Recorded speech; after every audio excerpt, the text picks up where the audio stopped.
கண்ணியத்துக்குரிய எல்லாம் உள்ள அல்லாஹ்வின் நல்லடியார்களே, இன்றைய தினம் உங்களுக்கு மத்தியில் பேசுவதற்காக தேர்வு செய்யப்பட்டிருக்கின்ற தலைப்பு என்னவென்றால், பிரம்மாண்டமா அற்பமா என்கின்ற தலைப்பு தேர்வு செய்யப்பட்டிருக்கிறது. இந்த தலைப்பு தேர்வு செய்யப்பட்டதற்கான அடிப்படை காரணம் என்னவென்றால், நோக்கம் என்னவென்றால், இந்த உலகத்திலே பல்வேறு தரப்பட்ட கொள்கையுடைய கோட்பாடுடைய மக்கள் வாழ்ந்து வருகிறார்கள். அவ்வாறு வாழ்ந்து வரக்கூடிய பல்வேறு தரப்பட்ட கொள்கையுடைய கோட்பாடுடைய மக்களுக்கு மத்தியிலே இஸ்லாமிய மார்க்கம்தான் ஒரு மனிதன் வாழ்வதற்கான சரியான வழிமுறை, சரியான நெறிமுறை என்பதை விளங்கி அந்த பல்வேறு தரப்பட்ட கொள்கையுடைய கோட்பாடுடைய மக்களுக்கு மத்தியிலே நாமெல்லாம் இஸ்லாத்தை வாழ்வியலாக ஏற்று வாழ்ந்து வருகிறோம். இவ்வாறு இஸ்லாத்தை வாழ்வியலாக ஏற்று வாழ்ந்து கொண்டிருக்கக்கூடிய மக்களும் சரி, இஸ்லாத்தை வாழ்வியலாக ஏற்றுக்கொள்ளாமல் வாழ்ந்து கொண்டிருக்கக்கூடிய மக்களும் சரி, இந்த உலக வாழ்க்கையை வாழுகின்ற பொழுது எல்லா விஷயங்களிலும் எல்லா நேரங்களிலும் பிரம்மாண்டமான விஷயங்களை நோக்கி ஓடிக்கொண்டிருக்கக்கூடிய காட்சிகளை நாம் நடைமுறை வாழ்க்கையிலே பார்க்க முடிகிறது. நம்பிக்கை கொண்டவர்கள், நம்பிக்கை கொள்ளாதவர்கள் என்ற பார்வைகளை தாண்டி, நம்பிக்கை கொண்டவர்களாக இருந்தாலும் நம்பிக்கை கொள்ளாதவர்களாக இருந்தாலும் சின்ன விஷயங்களை, அற்பமான விஷயங்களை கவனிக்கக்கூடியவர்களாக இருக்கிறார்களா என்று நீங்கள் சற்று சிந்தித்து உரசி பார்ப்பீர்களே ஆனால், கவனித்து பார்ப்பீர்களே ஆனால், எல்லா மனிதர்களுடைய பார்வையுமே ஒரு பெரிய விஷயத்தின் மீது, பிரம்மாண்டமான விஷயத்தின் மீதுதான் திரும்பி நிற்கிறது என்பதை நம்மால் விளங்கிக் கொள்ள முடிகிறது. இந்த உலகத்தில் வாழ்கின்ற எந்த மனிதனாவது ஒரு குடிசை வீட்டுல வாழணுங்கிறது என்னுடைய ஆசை அப்படின்னு சொல்லுவாங்களா? எல்லாருமே கோடிக்கணக்கில் பொருளாதாரம் சம்பாதிக்கணும், பெரிய பங்களா வீடு கட்டணும், அந்த வியாபாரம் பார்க்கணும், இந்த வியாபாரம் பார்க்கணும், அது மாதிரியான வளர்ச்சி நிலையில இருக்க வேண்டும் என்கின்ற ஒரு சொல்லாடலை தான் உலகத்தில் இருக்கின்ற எல்லா மனிதர்களுமே தன் புறத்தில் இருந்து வெளிப்படுத்தக்கூடியவர்களாக இருப்பார்கள். அந்த ஆசை மார்க்க அடிப்படையில தப்பான்னு கேட்டா தப்பு இல்லை. பெரிய பங்களா வீடு கட்டணுங்கிற அந்த சிந்தனை தப்பா, அந்த தேடல் தப்பா, அந்த ஓட்டம் தப்பான்னு கேட்டா அந்த ஓட்டம் தவறல்ல, அந்த சிந்தனை தவறல்ல, அந்த எண்ணம் தவறல்ல. ஏன்னா தாவூத் நபி அவர்களுடைய வாழ்வியலை நீங்கள் எடுத்து படித்து பார்ப்பீர்களே ஆனால், உலகத்திலே யாருக்குமே வழங்காத ஒரு ஆட்சியை தாவூத் நபி அவர்களுக்கு வழங்கி இருப்பதாக அல்லாஹ் சொல்லுகிறார். சுலைமான் நபி அவர்களுடைய வாழ்வியலை நீங்கள் உரசி பார்ப்பீர்களே ஆனால், திருமறை குர்ஆனுக்குள்ளே நின்று நீங்கள் ஆய்வு செய்து பார்ப்பீர்களே ஆனால், அவர்களும் ஒரு அற்பமான வாழ்க்கையை வாழவில்லை. கற்பனை செய்து பார்க்க முடியாத ஒரு பிரம்மாண்டமான வாழ்வியலை இந்த உலகத்திலே சுலைமான் நபி அவர்கள் வாழ்ந்தார்கள். சரி, இவங்க ரெண்டு பேரும் நபிமாரா இருக்கிறாங்க, அல்லாஹ்வுடைய அருள் என்பது மிக சமீபத்தில் இருக்கும் அப்படின்னு ஒரு புறத்துல ஒரு பார்வை பார்த்து கொள்ளலாம். துல்கர்னைன் அப்படின்னு ஒருத்தரை பத்தி அல்லாஹ் திருமறை குர்ஆன்ல பேசுறார். அவர் நபியா? தாவூத் நபி அவர்களை போல துல்கர்னைன் நபியா? சுலைமான் நபி அவர்களை போல துல்கர்னைன் அவர்கள் நபியா? அப்ப செல்வத்தை நோக்கி ஓடக்கூடாது என்றால், செல்வத்தை யாருக்குமே அல்லாஹ் தந்திருக்க மாட்டான். எல்லாத்தையுமே அற்பமாக்கி, எல்லாத்தையுமே ஏழையாக்கி, எல்லாத்தையுமே ஒரு தேடலோடு உடைய மக்களாக அல்லாஹ் ஆக்கி இருப்பான். அப்படி இல்லை, அதை தேடலாம், அதை சிந்திக்கலாம், அதற்காக ஓடலாம். ஆனால் இங்க என்ன சிக்கல் அப்படின்னு கேட்டா, அதுக்கு எந்த நிரந்தரமும் இல்லை. ஒரு அடிப்படையை விளங்கணும்ல, நம்ம அதுக்கு ஆசைப்படலாம், அதை எதிர்பார்க்கலாம், அதை தேடலாம், அந்த வளர்ச்சியை நோக்கிய ஓட்டத்தில் நாம் ஓடலாம். ஆனால் அதுக்கு நிரந்தரம் இருக்கா? நபி பெருமானார் ஸல்லல்லாஹு அலைஹி வஸல்லம் அவர்கள் சொல்லுகிறார்கள், ஒரு மனிதன் காலை பொழுதை அடைந்தால் மாலை பொழுதை எதிர்பார்க்காத. ஆசைப்படணும்னு ஒரு பக்கம் இருக்கா? இந்த ஸ்டேட்மெண்ட்ல இருந்து, இந்த ஹதீஸ்ல இருந்து நீங்க என்ன முடிவுக்கு வருவீங்க? காலை பொழுதை அடைந்தால் மாலை எதிர்பார்க்காதனா, நாளைக்கு உனக்கு நிஜங்கிறதுக்கு எந்த கேரண்டி இல்லை. அதான அதுக்கு அர்த்தம். நாளை கழிச்சு உனக்கு கேரண்டிங்கிறதுக்கு எந்த உத்தரவாதமும் இல்லை. அதான அர்த்தம். அடுத்த வாரம் உனக்குங்கிறதுக்கு இல்ல, அடுத்த மாசம் உனக்குங்கிறதுக்கு இல்ல, அடுத்த வருஷம் உனக்குங்கிறதுக்கு இல்ல. நூஹ் நபி சமுதாயத்தை போல 950 ஆண்டு காலம் நீ வாழ்ந்துருவாங்கிறதுக்கான எந்த உத்தரவாதமும் இல்ல. அப்ப அல்லாஹ்வுடைய தூதர் அவர்கள் ஒரு விஷயத்தை சொல்லுகிறார்கள். திருமறை குர்ஆன் துல்கர்னைனை பற்றி பேசுகிறது, தாவூத் நபியை பற்றி பேசுகிறது, சுலைமான் நபி அவர்களை பற்றி பேசுகிறது. ஒரு காலகட்டத்திற்கு பிறகு அய்யூப் நபி அவர்கள் மிகப்பெரிய சாம்ராஜ்யத்துக்கு அதிபதியாக ஆகிவிட்டார்கள். சாம்ராஜ்யம்னா மன்னராவல், அவரு பெரிய செல்வந்தர் ஆயிட்டாரு. யூசுப் நபி ஒரு ரொம்ப காலம் சிறையில கிடந்துட்டு ஒரு காலகட்டத்துக்கு பிறகு அவர் என்னவா மாறிட்டாரு? ஒரு பொருளாளராக, ஒரு மன்னராக, மன்னர் தரத்துக்கு நிகராக அவர் மாறிட்டார். இப்படி வரலாறு பேசுதா? ஆனா அல்லாஹ்வுடைய தூதர் அப்படியே நேர் ஆப்போசிட்டா சொல்ற மாதிரி சொல்றாங்க. ஒரு மனிதன் காலை பொழுதை அடைந்தால் மாலை பொழுதை எதிர்பார்க்காதே. ரெண்டு முரண் மாதிரி தெரியுது. ஆனா உண்மையிலே முரணான்னு கேட்டா முரண் இல்ல, அதுக்கு கேரண்டி இல்ல. ஆனா இங்க ஆசைப்படலாம். ஆனால் மனிதன் என்ன செய்து கொண்டிருக்கிறான் என்றால், இந்த பிரம்மாண்டமானதை மட்டுமே மனதளவிலும் செயலளவிலும் தேடிக்கொண்டே இருக்கிறான். அற்பமானவற்றின் மீது அவனுக்கு எந்த விதமான கவனமுமே இல்லை என்பதை நம்மால் விளங்கிக் கொள்ள முடிகிறது. முதலமைச்சர் மு க ஸ்டாலின் இங்க வர்றாருன்னு வைங்க திருச்சிக்கு, பிரதமர் மோடி இங்க வர்றாருன்னு வைங்களேன், பிடிக்குது பிடிக்கல, அவருடைய கொள்கையை ஏத்துக்கிட்டா ஏத்துக்கிடல, அவர் நேசத்துக்குரியவரா இல்ல, எல்லாரும் இங்க இருந்து கிளம்பி போய் அவர் வரக்கூடிய இடத்துல நின்றுமா இல்லையா? அவர் கையை கொடுத்து அஸ்ஸலாமு அலைக்கும் சொல்ல முடியாது, அவர் கையை கொடுத்து குட் மார்னிங் சொல்ல முடியாது, அவர் கையை கொடுத்து வாழ்த்து சொல்ல முடியாது, அவர் கையை கொடுத்து நல்லா இருக்கலாம் கேட்க முடியாது. அவர் ஒரு பெரிய வேன்ல போவாரு, நம்ம ஒரு 10 அடிக்கு தள்ளி, 20 அடிக்கு தள்ளி, 100 அடிக்கு தள்ளி இங்க நின்று அவரை பார்ப்போம். நம்மள மாதிரிதானே அவரும். இத பாக்குறது தப்பான்னு கேட்டா, அவர் ஒரு மன்னராக இருக்கிறார், ஒரு முதலமைச்சராக இருக்கிறார், சமுதாயத்தில் அறியப்பட்ட மனிதராக இருக்கிறார், தேடி போகலாம். அதே ஒரு ஜிப்பா போட்டுட்டு நெத்தியில நல்ல காப்புகளா இருக்குது, ஹைவேல தொழுகையை நிலைநாட்டக்கூடிய ஆளுதான்னு தெரியுது. பஸ் ஸ்டாண்ட்ல நீங்க இறங்கின உடனே அவரை பாக்குறீங்க, அவரை நீங்க விரும்பி பாப்பீங்களா? அல்லாஹ்வுடைய தூதர் சொன்னார்கள், உன் சகோதரனை பார்த்து நீ பூக்கின்ற புன்முறுவல் இருக்கிறதே, சிரிப்பு இருக்குது, அத கூட நீ அற்பம்னு நினைச்சிடாத அப்படின்னாங்க. எப்படி ஒரு முதலமைச்சர் பிரம்மாண்டமாக தெரிகிறார், அவரை போலவே சக மனிதராக இருக்கின்ற செல்வம் மட்டும்தான் இல்ல, அவர் மாதிரிதான் மூஞ்சிருக்கு. சில ஏழைகள் கூட செவ்வேறன்னு இருப்பாங்க, பார்த்திருக்கிறீங்களா? ஏழைனா கருப்பா இருப்பான்னு ஏதோ சட்டம் இருக்குதா? ஏழையா இருந்தா குட்டையா இருப்பான்னு ஏதோ சட்டம் இருக்குதா? ஏழையா இருந்தா அழகா இருக்க மாட்டான்னு ஏதோ சட்டம் இருக்குதா? அவன் பாக்குறதுக்கு அழகா இருப்பான், அட்ராக்டிவா இருப்பான், ஈர்ப்பா இருப்பான், இம்ப்ரெஸ் பண்ற மாதிரியே இருப்பான். ஆனா அவன்கிட்ட ஆடையில ஒரு தோற்றம் இருக்காது. மக்களால் ரசிக்கப்படக்கூடிய அளவுல அவன் தோற்றம் இருந்தால் கூட அவனுடைய தோரணை இருக்காது. இப்ப அவன் என்ன இடம் போடுறா? முதலமைச்சர் அளவுக்கு இல்ல, சாதாரணமான ஆளு, ஒரு மிஸ்கீனு, ஒரு பிச்சைக்கார அப்படிங்கிற மாதிரியான பார்வை இந்த உலகத்தில் இருக்கின்ற நிறைய மனிதர்களை நான் பார்க்கின்ற காரணத்தினாலதான் அவர் முஸ்லிம்னு நல்லா தெரியுது, முசாபர் மாதிரி தெரியுது. ஆனா அல்லாஹ்வுடைய தூதர் பார்த்து சிரின்னு சொன்னாங்களே, இந்த செய்திய நம்ம பிரம்மாண்டமா கருதி இருந்தோம்னா யாரை பார்த்தாலும் சிரிச்சிருவோம்ல. நம்ம அப்படி சிரிக்கிறோமா? நமக்கு தெரிஞ்சவரா இருக்கணும், நமக்கு பிடிச்சவரா இருக்கணும். இங்க தெரிஞ்சவருங்கிறத தாண்டி நமக்கு பிடிச்சவரா இருக்கணும். எனக்கு உங்களை தெரியும், உங்களுக்கு என்ன தெரியும், அது இல்ல மேட்ரு. அதை தாண்டி உங்களை எனக்கு பிடிக்கணும், என்ன உங்களுக்கு பிடிக்கணும், அப்படின்னாதான் அஸ்ஸலாமு அலைக்கும், அப்படின்னாதான் சிரிப்பு. அப்படி மாறிட்டோம்ல, இதை இஸ்லாம் வன்மையாக தடுக்கிறது அப்படின்னே சொல்லலாமே. அல்லாஹ்வுடைய தூதர் நபி பெருமானார் ஸல்லல்லாஹு அலைஹி வஸல்லம் அவர்கள் சொன்னார்கள், என்ன சொல்றாங்கன்னா, அறிந்த 3 விஷயம் உங்களை சொர்க்கத்துக்குள்ளே நுழைய செய்யும் அப்படின்றாங்க. 2 விஷயம் பார்க்க கஷ்டம் மாதிரியே தெரியுது, ஒரு விஷயம் ரொம்ப லேசானது, ஆனா அதைத்தான் மனிதர்கள் பின்பற்றுவதில்லை. நபி பெருமானார் சொல்லுகிறார்கள், 3 விஷயத்தை ஒரு மனிதன் தொடர்ந்து செய்து வருவானே ஆனால் அவனுக்கு நிச்சயமாக சுவனம் கிடைத்து விடும் அப்படிங்கிறாங்க. முதல்ல என்னன்னு கேட்டா, அல்லாஹ் முதல் வானத்துக்கு இறங்கி வருகின்ற அந்த தஹஜ்ஜுடைய நேரத்திலே எழுந்து அந்த தஹஜ்ஜுடைய தொழுகையை தொழுவது. அப்படி யாரெல்லாம் தொழுகிறாங்களோ, தினம் தொழுகிறாங்களோ, தொடர்ந்து தொழுகிறாங்களோ, அவங்களுக்கு சொர்க்கம் என்னது, கன்ஃபார்ம்டு அப்படின்னு நபி பெருமானார் சொல்லுகிறார்கள். பசித்தவருக்கு உணவளிக்கிறது. தஹஜ்ஜுக்கு எந்திக்கிறது ரொம்ப கஷ்டமா தான் இருக்குது. கரெக்டா அலாரம் வைக்கணும், வெள்ளனே தூங்கணும். சில நேரங்கள்ல இந்த சோசியல் மீடியா வந்ததுக்கு பிறகு எல்லா மனிதர்களுடைய தூக்கமுமே 2, 2:30, 3, 3:30 எல்லாம் தாண்டி போய்விட்டது. அது நமக்கு சட்டம் இல்ல, அளவுகள் இல்ல. ஆனா அப்படித்தானே மனுஷன் பழக்கப்பட்ட அன்னைக்கு இந்த 5 ஆண்டுகளிலே, இந்த 10 ஆண்டுகளிலே அல்லாஹ்வை நினைவு கூறுவதை விட தொலைபேசியிலே தொலைந்து போன மனிதர்கள் ஏராளமானவர்கள் இருக்கிறாங்கல்ல. அல்லாஹ்வுடைய தூதர் சொல்லுகிறார்கள், எவர் ஒருவர் தஹஜ்ஜுடைய தொழுகையை தொடர்ந்து தொழுகிறாரோ அவர் கன்ஃபார்மா சொர்க்கத்துக்கு போயிருவாரு. பசித்தவருக்கு உணவளிக்கிறது.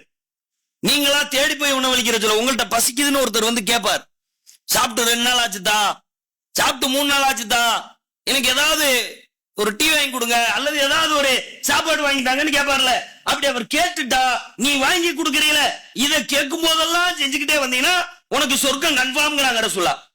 இதுக்கு கூட ஒரு 30 ரூபா இருக்கணும், அப்படிதானே? இந்த இபாதத்தை செய்வதற்கு, சொர்க்கம் செல்வதற்கு, இந்த இபாதத்தை செய்வதற்கு ஒரு மனிதனிடத்திலே குறைந்தபட்சம் ஒரு 30 ரூபா இருக்கணும். ஒரு தக்காளி சாதம் வாங்கணும்னா கூட, ஒரு தயிர் சாதம் வாங்கணும்னா கூட, ஒரு டீ வாங்கி கொடுக்கணும்னா கூட ஒரு 10 ரூபா இருக்கணும் தானே? இருந்தா தானே ஒருத்தருக்கு வாங்கி கொடுக்கறது. ஒரு வடை வாங்கி கொடுக்கணும் ஒரு 7 ரூபாயாவது இருக்கணும் தானே? இருந்தா தானே வாங்கி கொடுக்கறது. இல்ல, வாங்கி கொடுக்க முடியாது.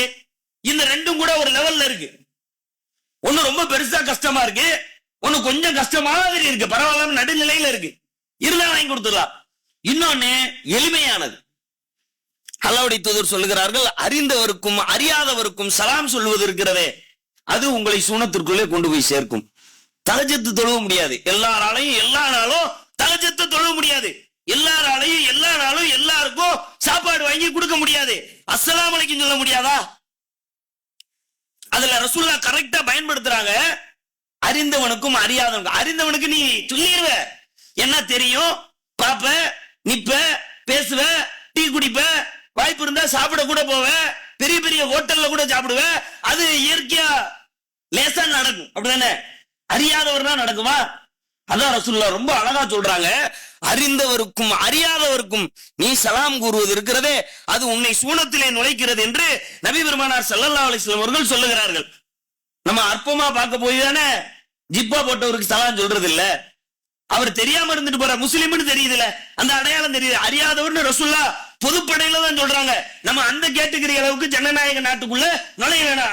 அதை அப்படி தூக்கி ஓரமா வச்சுட்டு முஸ்லிம் வட்டாரத்துல பாலக்கரையில அப்படி எடுத்துக்கிடுவோமே, சிங்காரத்தோப்புல அப்படி எடுத்துக்கிடுவோமே, மதுரையில அப்படி எடுத்துக்கிடுவோமே, சென்னையில அப்படி எடுத்துக்கிடுவோமே, எத்தனை அறிந்தவரை பார்ப்போம், எத்தனை அறியாதவரை பார்ப்போம். தொப்பி போட்டு தான் இஸ்லாமியன் என்று அடையாளப்படுத்துபவர் இருக்கிறார். தொழுகையை நிலைநாட்டி காப்பை காட்டி தான் இஸ்லாமியர் என்று அடையாளப்படுத்துபவர் இருக்கிறார். தாடி வைத்து தான் இஸ்லாமியன் என்று அடையாளப்படுத்துவவர் இருக்கிறார். எல்லாருக்கும் சலாம் சொல்றோமா? எவ்வளவு பெரிய பாக்கியத்தை நபி பெருமானார் ரொம்ப அப்படி இப்படி தூக்கி கொடுக்குறாங்க. நம்ம எல்லாரையும் டெய்லி கண்ணில் பாக்குறோம், ஆனா எல்லாருக்கும் சலாம் சொல்லக்கூடிய மக்களாக இது ஏன் ஏற்படுது அப்படின்னா, இதெல்லாம் அற்பமா நம்ம பாக்குறோம். பிரம்மாண்டமா பார்த்தா இதுக்கே சொர்க்கம் கிடைக்குதாடா அப்படின்னா டக்குன்னு சொல்லிடுவோம்ல, யாரை பார்த்தா சலாம், உங்களை பார்த்தா சலாம், உங்களை பார்த்தா சலாம். நாளை மறுமையிலே இந்த பிரம்மாண்டங்கள் எல்லாம் வழக்கொழிந்து போய் நின்று அங்கே சலாம் சலாம் என்ற சொல்லை தவிர வேற எதுவுமே இல்லை அப்படிங்கிறா அல்லாஹ். நான் உங்களை பார்ப்பேன், நீங்க என்னைய பார்ப்பீங்க, நீங்க உங்க தாயை பார்ப்பீங்க, உங்க தாயை உங்களை பார்ப்பாங்க, உங்க கணவர் மனைவியை பார்ப்பாங்க, மனைவி கணவரை பார்ப்பாங்க, எல்லா அண்ணன் தம்பி சொந்த பந்தம் எல்லாரும் எல்லாரையும் பார்ப்பாங்க. அங்கே சலாம் சலாம் என்ற சொல்லை தவிர வேறு பேச்சே இல்லை அப்படிங்கிறா அல்லாஹ். அங்க அது தானா ஆட்டோமேட்டிக்கா வருமா? வேற ஏதாவது சாப்பிட்டீங்களா, அல்லாஹ் ஏதோ ஒரு கனியும் சொன்னானே, அந்த கனியும் சொன்னானே, அந்த கனியை சாப்பிட்டீங்களா யார்ட்டையா கேட்க முடியுமா? நான் அந்த கனியை சாப்பிட்டேன், நீங்க எந்த கனியை சாப்பிட்டீங்களா அப்படின்னு கேட்க முடியுமா? சலாம் தான். வாப்பாவா இருந்தாலும் அஸ்ஸலாமு அலைக்கும், அஸ்ஸலாமு அலைக்கும் கூட கிடையாது, சலாம் சொல்லிட்டு அவர் பாட்டு போயிருவார். மகன் பாப்பாவை பார்த்து சலாம் அப்படின்னு போயிருவார். கணவன் மனைவியை பார்த்து சலாம் அப்படின்னு போயிருவாங்க. மனைவி கணவனை பார்த்து சலாம் அப்படின்னு போயிருவாங்கன்னா, அந்த சலாத்தை அல்லாஹ் நாளை மறுமையிலே சூனவாசிகளுக்குரிய ஒரு மிக முக்கியமான சொல்லாடலாக ஆக்கி வைத்திருக்கிறான். உலகத்திலே அதை நாம் பயன்படுத்தவே இல்லை. ஏன்? அது அற்ப மாதிரி தெரியுது, அப்படிதானே? ஒரு வியாபாரம் கேட்கிறோம், ஒரு வட்டி கேட்கிறோம், வட்டியை சொல்றேன்னு நினைக்காங்க. மனித குலத்தில் நடைமுறையில் இருக்கின்ற காரணத்தினா சொல்றேன். ஒரு பேங்க்ல ஒரு லோன் கேட்கிறிய, ஒரு வியாபாரத்தை கேட்கிறிய, அல்லது வேற எதையோ கேட்கறீங்க அப்படின்னு அவன் யாருன்னே தெரியாது. ஹாய் சார், குட் மார்னிங், யாருன்னே தெரியாது. இருக்கா இல்லையா? எனக்கு லோன் வேணும், எனக்கு ஒரு 5000 ரூபாய் கடன் வேணும், அப்படி ஆரம்பிப்பாங்களா மனிதர்கள்? யாராவது அப்படி ஆரம்பித்து இருக்கிறார்களா? அவன் யாருன்னே தெரியாது. ஏன்? இப்ப ரெஸ்பான்சிபிலிட்டியா பேசினாதான், ரெஸ்பான்சிபிலிட்டி கொடுத்தாதான், மரியாதையா நடந்தாதான், கண்ணியமா நடத்தினாதான் அவன் சொல்லுங்க சார் அப்படிங்கிற பதிலுக்கே வருவான், அப்படிதானே? அப்ப அவன் எப்படி உங்களுக்கு யாருன்னே தெரியலையே, அவன் எப்படி நம்ம மண்டையில பெருசானா? கண்ணு முன்னாடி தெரியுறா, தினம் பள்ளியாசலுக்கு தொழுக வர்றா, தினம் நம்மளை பார்த்து அவன் சலாம் சொல்றா, ஆனா அவன் நமக்கு அற்பமாவே தெரியுறானே, இருக்குதானே? இந்த யதார்த்தத்தை, இந்த ரியாலிட்டிய நம்ம புரிஞ்சுக்கிடணும். அதனாலதான் நீங்க பாருங்க, நிறைய செய்திகள் இருக்கிறது, இதை நம்ம அற்பமா பார்க்கவே கூடாது. தஹஜ்ஜுத் எங்க இருக்குது, அறிந்தவனுக்கும் அறியாதவனுக்கும் சலாம் சொல்றது எங்க இருக்கு, இந்த ரெண்டையும் பாருங்க. அதுல லட்சத்துல கோடியில ஒரு ஆள் தான் இதுல ஜெயிப்பாங்க. நான் ஸ்டேட்மெண்ட் எல்லாம் கொடுக்கல, நடைமுறை நம்ம பழகிட்டு இருக்கக்கூடிய மக்களே பாருங்களேன். பார்த்த உடனே அண்ணே அப்படி வரும், அஸ்ஸலாமு அலைக்கும் வராது. புரியுதா உங்களுக்கு? நானும் நீங்களும் ரொம்ப நெருக்கம்னா அண்ணே எப்படி இருக்கீங்க, நல்லா இருக்கு, அப்படித்தான் துவங்குமே தவிர அஸ்ஸலாமு அலைக்கும் ஃபர்ஸ்ட் வரணும்ல. அஸ்ஸலாமு அலைக்கினுடைய அடிப்படை தெரியணும்ல. ஏன்? அது சொர்க்கத்துக்கு கூட்டு போற காரியம்ங்கிற அந்த புரிதல் இல்லாமல் இருக்கின்ற பொழுது, வீட்டுக்குள்ளே நுழைகின்ற பொழுது, ஒரு கணவன் மனைவியினிடத்திலே சலாம் சொல்லாமல் நுழைகின்ற பொழுது சொர்க்கத்தை எப்படி இந்த சின்ன இபாதத்துல அடையிறது? அது நடைமுறை அற்பம் நினைக்கிறதுனால தானே. அல்லாஹ் மனிதர்களை பத்தி பேசும்போதெல்லாம் அல்லாஹ் பாருங்களேன், அல்லாஹ் எங்கேயுமே பிரம்மாண்டத்தை பத்தி பேசவே மாட்டான். வானத்தை பத்தி பேசுறானே அப்படின்னு உங்களுக்கு தோணும். பிரம்மாண்டத்தை பத்தி பேச மாட்டேன்னா பேசவே மாட்டான். இல்ல, ஒன்றை விளக்குகின்ற பொழுது பிரம்மாண்டத்தை விட அற்பத்தை பெருசாக்கி காட்டுவான். அல்லாஹ் சிறுசாத்தான் சொல்லுவா, ஆனா உண்மையிலே பிரம்மாண்டத்தை பெருசா சொல்றானா அற்பத்தை பெருசா சொல்றானா அப்படின்னு கவனிச்சோம்னா அற்பத்தை தான் அல்லாஹ் பெருசா சொல்றான். திமிங்கலத்தை உதாரணமாக சொல்ல அல்லாஹ் வெட்கப்பட மாட்டான் அப்படின்னு சொல்றானா? அப்படியா சொல்றான் அல்லாஹ்? இருக்கிறதுல கொஞ்சம் பெரிய படைப்பினமா இருக்குல்ல. இன்னைக்கு நம்ம பாக்குற காலத்துல ரொம்ப பெரிய யானையை விட அதை விட பெரிய உயிரினமாக நம் கண்களுக்கு முன்னால் சமகாலத்திலே நமக்கு கிடைத்திருப்பது இந்த நீல திமிங்கலம், ப்ளூ வேல் இருக்குதா? அதான் பெருசா இருக்கு. இதுக்கு முன்னாடி எத்தனையோ 1000 ஆண்டுகளுக்கு முன்னாடி டைனோசர்னு ஒண்ணு இருந்துச்சு அப்படிங்கிறானா? அது உண்மையா பொய்யா அந்த ஆய்வுக்குள்ள போக வேண்டாம். ஆதி சமுதாயத்தை பத்தி அல்ல, மனிதர்களே இன்னைக்கு எல்லாரும் 6 அடிதான், 7 அடி அண்டர்டேக்கர் மாதிரி ஆளு அதிகபட்சம் 7.2, 8 அடியை காணா, 9 அடியை காணா, 10 அடியை காணா, 15 அடியை காணா இருக்கிறோம்ல. இதே அப்படி பேக்ல போனா ஆதி சமுதாயத்தினுடைய வாழ்க்கைக்கு போனா, நூஹ் நபி சமுதாய காலத்துக்கு போனா, இரம் நகரவாசிகளுடைய வாழ்வியலை திருமறை குரானிலோ வரலாற்று ஆவணங்களிலோ தேடி பார்த்தால் எல்லாமே ரொம்ப பயங்கரமா இருக்கிறாங்களா? அப்படி இருக்குதுல. அப்படி யாரையாவது அல்லாஹ் உதாரணம் சொல்லலாம்ல? டைனோசரை படைப்பது கஷ்டமான்னு கேட்கலாம்ல? கேட்க மாட்டேங்க. உதாரணமா டைனோசரை விட உன்னை படைக்க அப்படியா கேட்கிறாள்? கொசுவை கூட உதாரணம் சொல்வதற்கு அல்லாஹ் வெட்கப்பட மாட்டான். வார்த்தையை பாருங்க. நீ பெரிய வீடு அப்படின்னு பாக்குற, பெரிய வியாபாரம் அப்படின்னு பாக்குற, பெரிய புகழ் அப்படி பாக்குற, அல்லாஹ் பெருசையே காட்ட மாட்டேங்கிறா. கொசுவையும் சொல்லிட்டு, கொசுவே ரொம்ப அற்பம் தானே. கொசுவை ரொம்ப பிரம்மாண்டமா பார்த்த மனுஷன் எவனாவது இருக்கான உலகத்துல? கொசுவை ஆய்வு செய்யறவங்க கூட அப்படி பார்க்க மாட்டான்.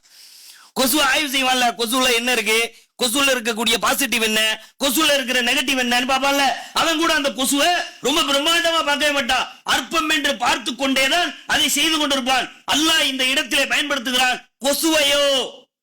கொசுவை விட அற்பமானது. பட்டாம்பூச்சி பறக்குதுன்னு வைங்களேன், எல்லாருமே பாப்பான் தானே. ஒரு புழு எங்கனக்குள்ள பட்டாம்பூச்சி பறக்குது, பள்ளியாசல் அல்லாஹ் வணங்குறதுக்கு வந்திருக்கோம், ஜும்மாடைய தொழுகை நிறைவேற்றக்கா நீங்க எல்லாரும் வந்திருக்கிறோமா, வந்திருக்கிற இடத்துல பட்டாம்பூச்சி பறக்குதுன்னு வைங்க, எல்லாருடைய கண்ணு அழகா இருக்குல்ல, அட்ராக்டா இருக்குல்ல, ஈர்ப்பா இருக்குல்ல. ரொம்ப ஆழமா சிந்திக்கணும். ஜும்மால முடியாதுங்கிறதுனால கொஞ்சம் ஓரலா சொல்றேன். அதையெல்லாம் அப்படி பாக்குறோம்ல, புழு வந்துட்டு கூடி நவளுதுன்னு வைங்க, அதை பார்க்கவும் மாட்டான், அப்படியே பார்த்தாலும் பிடிச்சி நசுக்கிடுவான். ஆமா தானே? பட்டாம்பூச்சி இங்க யாராவது போய் எட்டி எந்திரிச்சு அப்படி பிடிச்சி நசுக்குவாங்களா? ஏன்? அது பார்ப்பதற்கு ஈர்ப்பாக இருக்கிறது. புழு பார்ப்பதற்கு அற்பமாக இருக்கிறது. அதை ஒன்று பார்க்க மாட்டான், அல்லது பார்த்தால் கூட நசுக்கி விடுவான். இதான் மனித யதார்த்தம். அதனாலதான் பாருங்க, மனைவியை கூப்பிட்டு ஹோட்டல் போவாங்க, டூர் போவாங்க, எல்லாருமே, நீங்களா இருக்கட்டும், நானா இருக்கட்டும், யாரா இருக்கட்டும், கிரில் சிக்கனு, செட்டிநாடு தந்தூரி, இப்படி என்னென்னமோ வாங்கி கொடுப்பாங்கல்ல கடையில. எல்லாரும் இருப்பான், எல்லாருக்கும் முன்னாடி எல்லாத்தையும் வாங்கி கொடுப்பாங்கல்ல. 2000 ரூபாய் 3000 ரூபாய் பில்லு வரும். மனைவி கூட பிறந்தவங்க, கணவன் கூட பிறந்தவங்க எல்லாருமே சேர்ந்து ஃபேமிலியோட, ஃப்ரெண்டு வீட்டுல உள்ளவங்க எல்லாரும் சேர்ந்து ஒரு ஹோட்டல்ல உட்கார்ந்து நல்லா திருப்திகரமா சாப்பிடுவாங்க தானே. அப்படி சாப்பிடுகின்ற பொழுது எவ்வளவு பெரிய பொருளாதாரம் செலவாகிறது. அதையெல்லாம் மனுஷன் என்ன செய்ய மாட்டா, ஒரு இதாவே எடுத்துக்கிட மாட்டான். ஏன்னா அங்க எல்லாமே அது பார்வையா இருக்குல்ல, எல்லாரும் பார்ப்பாங்க, அவங்களும் பார்ப்பாங்க, புகழ் இருக்கும். அதே வீட்டுல உட்கார்ந்து ஒரு மனிதன், கணவன் ஒரு மனைவியோட சாப்பிடுறான்ல, ஒரு கவலை உணவை பற்றி நபி பெருமானார் பேசுகிறார்கள். அற்பம் நினைக்கிறது நான் ஊட்டல. 3000 ரூபாய்க்கு ஹோட்டல் கூட்டு போய் கிரில் சிக்கன் வாங்கி கொடுத்தோம்ல, மனைவி கல்யாணம் முடிச்சு பாத்திரம் கழுவி துணியில வச்சு நமக்கு உண்டான எல்லா தேவைகளையும் பார்த்து கொடுத்து நம்ம பிள்ளைய 10 மாத காலம் சுமந்து அவளுடைய வாயில ஒரு கவலை உணவு நீ ஊற்றது இருக்குதே, தர்மத்துக்கு சமம்டாங்கிற சொல்லலாம். கல்யாணம் முடிக்கும் போது போட்டா காண்டி ஊட்டியிருப்போம், அவ்வளவுதான். 20 வருஷ வாழ்க்கையில அடுத்து ஒரு தடவை ஊட்டி இருக்கவே மாட்டோம். அப்படிதான் நம்ம வாழ்க்கை இருக்கு. நபி பெருமானார் மாதவிடாய் காலத்தின் போது ஆயிஷா அம்மையார் அவர்களுடைய மடியின் மீது படுத்திருந்தார்கள் என்பதை பார்க்க முடியுதுல. மரண தருவாயிலே ஆயிஷா அம்மையார் அவர்கள் நபி பெருமானாருக்கு பல் துளக்கி விட்டார்கள் என்பதை பார்க்க முடியுதுல.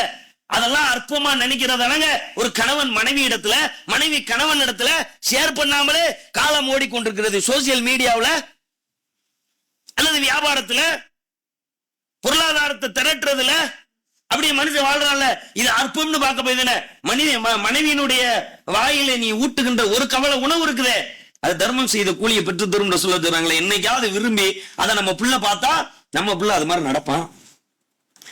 கடைக்காரன்ட்டு உப்பு இல்லைன்னு வைங்க, அந்த கிரில் சிக்கன் சொல்றேன்ல ரொம்ப மோசமா தான் கொண்டாந்து வச்சிருப்பான்.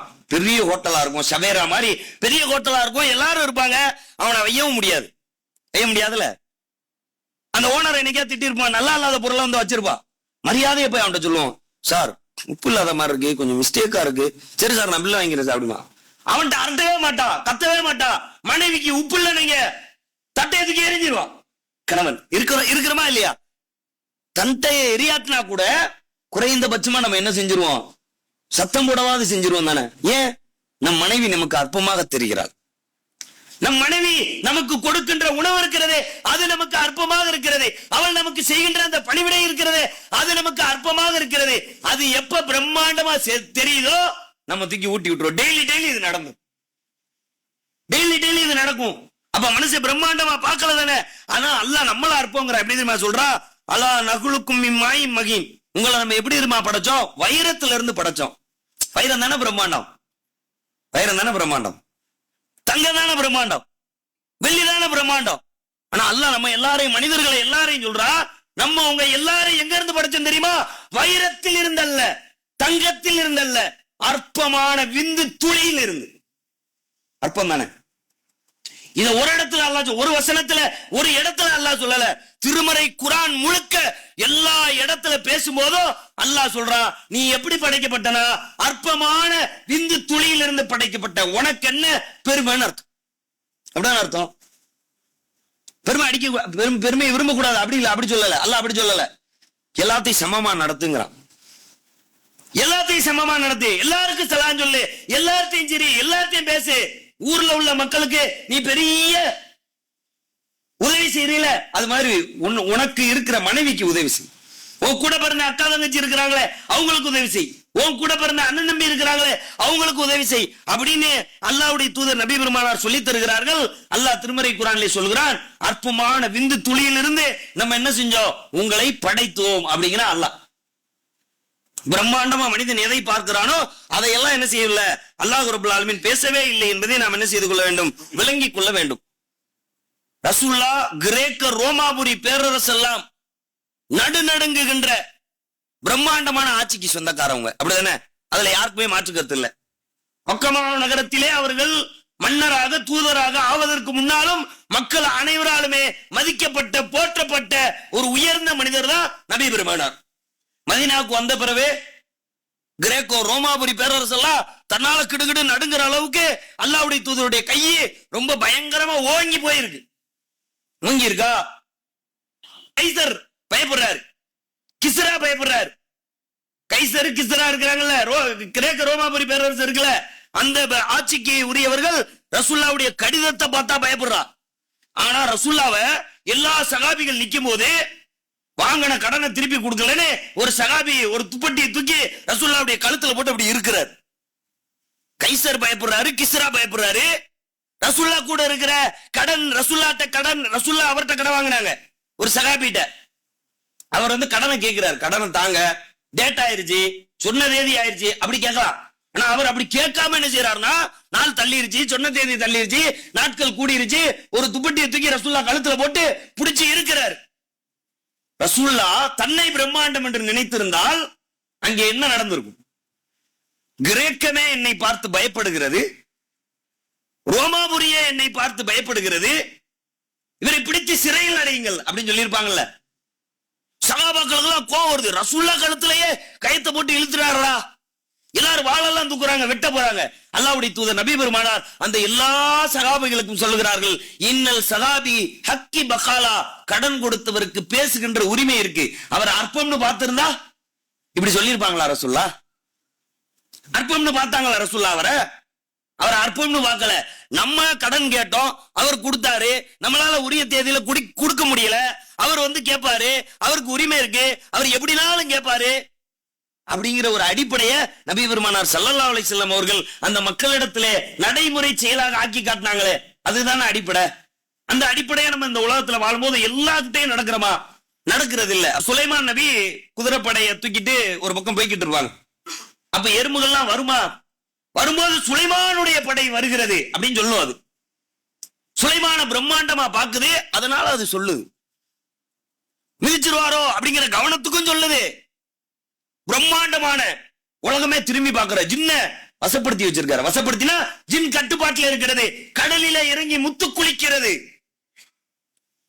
அந்த வசனங்களை எல்லாம் நம்ம படிச்சு பார்த்தா நீ கற்பனை செய்ய முடியாத வேலைகளை எல்லாம் அந்த ஜின்கள் செய்தன அப்படிங்கிற அல்லாஹ். முத்து குளிச்சு முத்தள்ளி கொண்டாந்து கொடுக்கும், காசுக்கு வாங்க வேண்டியது இல்ல, கிடக்கிற இடத்துல பெத்திட்டு வந்து இப்படி கொடுத்துரும். சுலைமான் ஒரு பாலம் கட்டுறா, திருச்சியில, சிவகாசியில, மதுரையில, சென்னையில 3 வருஷம் 4 வருஷம் ஆகுறா. அப்படி கண்ணை பொத்தி திறக்கிறதுக்குள்ள ஜின்னு கட்டி முடிச்சிரும். அப்படிதானே? பைத்துல் முகதஸ் அதானே கட்டிச்சு, மஸ்ஜிதுல் அக்ஸாவா தானே கட்டிச்சு. அதுக்கு முன்னாடி அதுட்ட அவ்வளவு வேலையை வாங்கினாரு சுலைமான் நபி. அப்படிப்பட்ட பொசிஷன்ல இருக்கிறார். பைத்துல் முகதஸ கட்டி ஆடுறதா சிம்மாசனத்துல உட்கார்ந்து இருக்கிறாரு, இறந்துட்டாரு.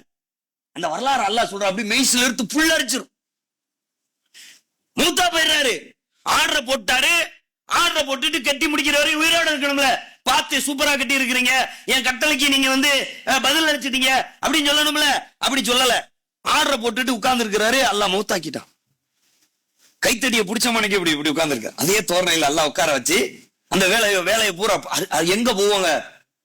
முதல் வானத்தை தொடுகின்ற பிரபஞ்சத்தினுடைய கடைசி எல்லையாக இருக்கின்ற வானவர்கள் மாத்திரமே நுழைகின்ற, வானவர்களுடைய அனுமதியோடு உள்ளே நுழைகின்ற அந்த முதல் வானத்தின் வாசல் வரையிலே இந்த ஜின்கள் பயணிப்பார்கள். இன்னைக்கு அப்படிப்பட்ட ஆற்றல் அல்லாஹ் கொடுத்து வச்சிருக்கான். ஜின்களை நம்ம எல்லாரும் பாத்திர முடியுமா? அவன் நம்மள பாப்பா, நம்மளால அவனை பார்க்க முடியாது. அப்படி ஒரு பொசிஷன்ல இருக்கிறான்ல. அப்படிப்பட்ட பொசிஷன்ல இருக்கிறவன் சுலைமான் நபி மரணித்தது தெரியவில்லை. அந்த கரையான் வந்து அந்த கைத்தடி, இது மாதிரி கைத்தட்டி இப்படி பிடிச்சுக்கிட்டே இப்படி உட்கார்ந்து அப்படியே கட்டு அப்படின்ட்டாரு. கட்டிட்டு உட்கார்ந்து இருக்கிறாரு. எல்லாமே என்ன செய்யுது? கொஞ்சம் நேரம் கழிச்சு, கொஞ்சம் நாள் கழிச்சு, 3 நாள் கழிச்சோ, 5 நாள் கழிச்சோ, 1 வாரம் கழிச்சோ, 10 நாள் கழிச்சோ, 1 மாசம் கழிச்சோ அது கரையான் அரிக்குதுல, அரிக்க கைத்தடி கீழே விழுது, டொப்புன்னு இப்படி விழுவுறாங்க சுலைமான். இப்ப அந்த ஜின்லாம் சொல்லுது, என்ன பேசணும், அம்மா பயங்கரமான அப்படின்னு பேசணும். இவர் மௌத்தா போனதை கூட கண்டுபிடிக்க முடியலையே எங்களால, எவ்வளவு பெரிய அற்பமான சிறுமையில் ஒரு கொஞ்சம் பேசிக்கிடுச்சான். அல்லாஹ் சொல்றான் அந்த வரலாறு. என்ன பிரம்மாண்டம்? ஒரு பிரம்மாண்டமும் இல்லை. எல்லா மனிதர்களுமே சமம். அந்த இடத்துல இந்த எறும்பு ரெண்டையும் ஒப்பிட்டு பார்த்துக்கோங்க. இங்க ஜின்ன அப்படிப்பட்ட பொசிஷன்ல இருக்கு, இவர் இறந்ததை அதை கண்டுபிடிக்க முடியல. ஆயிடுச்சா? பிரம்மாண்டம் தன்னை அதை நினைச்சுக்கிடுச்சு. கட்டுப்பட்டு இருந்தால் கூட தன்னை பிரம்மாண்டம் என்று நினைத்துக் கொண்டது. ஆனால் மரணித்ததை கண்டுபிடிக்க முடியாத ஒரு சிறுமை அதற்குள்ளே இருக்கிறது. சுலைமான் நபி பிரம்மாண்டமா இருக்கிறாங்க, எறும்பு சுலைமானுடைய படை வருகிறது அப்படின்னு சொல்லும் போது அவர் அது பிரம்மாண்டமா நினைச்சு அப்படி சொல்லுச்சு. சுலைமான் நபி அந்த எறும்ப அற்பமா பார்த்திருந்தா பேசாம போயிருப்பாங்கல்ல. ஆனா அதை கவனிச்சு அந்த எறும்பு கூட ஒரு முக்கியம் வாய்ந்ததாக கருதிய காரணத்தினால் சிரித்து கொண்டே சுலைமான் நகர்கிறார் அப்படின்னு அல்லாஹ் சொல்றான். அது சொல்லுச்சு, அது இவர் காதுல விழுந்துச்சு. பறவைகளை, உயிரினங்களை அல்லாஹ் வசப்படுத்தி தந்திருந்தான், அதனால கேட்டுச்சு. நம்ம என்னைக்கா அந்த புழுவை, இந்த எறும்ப அப்படி பார்த்து கேட்டாலும் பார்க்க மாட்டோம். ஆனா கேட்டு அந்த எறும்புக்கு ரெஸ்பான்சிபிலிட்டி கொடுத்தாங்கல்ல. இது உதாரணம். இது இப்படித்தான் வரலாறுகளை நம்ம வாழ்க்கையோடு ஒப்பிட்டு பார்க்க வேண்டும். இப்படி ஒரு எறும்பிட்ட நடந்தாங்களே, இப்படி ஒரு கடங்கார்ட்ட ரசூல்லா நடந்தாங்களே என்பதை எல்லாம் கவனித்து இந்த உலகத்தில் நீங்கள் பிரம்மாண்டத்தை நோக்கி மாத்திரம் ஓடிக்கொண்டிருக்காமல் உங்களோடு வாழ்ந்து கொண்டிருக்கக்கூடிய உங்கள் மனைவி, உங்கள் சகோதரி, உங்கள் தாய், உங்கள் தகப்பன், உங்கள் அண்டை வீட்டுக்காரர், உங்களுடைய நண்பன் என்று உங்களை நேசிக்கக்கூடிய நீங்கள் அறியாத இஸ்லாமான மனிதர்கள் என்ற எல்லா மனிதர்களையும் சமமாக பார்க்கின்ற நன்மக்களாக அல்லாஹ் உங்களையும் என்னையும் ஆக்கி வைக்க வேண்டும். யாரையும் அற்பம் என்று கருதாது. அல்லாஹ் ஒருத்தன் தான் பிரம்மாண்டம். இந்த உலகத்துல எந்த பிழையுமே இல்லாத பிரம்மாண்டம் என்பது அல்லாஹ் மட்டும்தான் என்பதை உணர்ந்தவர்களாக உலகத்தில் இருக்கின்ற அனைவருமே பிரம்மாண்டமாக இருந்தாலும் அற்பமாக இருந்தாலும் அனைவரும் சமமானவர்கள் அல்லாஹ்வை தவிர என்ற புரிதலோடு வாழ்கின்ற நன்மக்களாக அல்லாஹ் உங்களையும் என்னையும் உங்கள் குடும்பத்தையும் என் குடும்பத்தையும் ஆக்கி வைப்பான.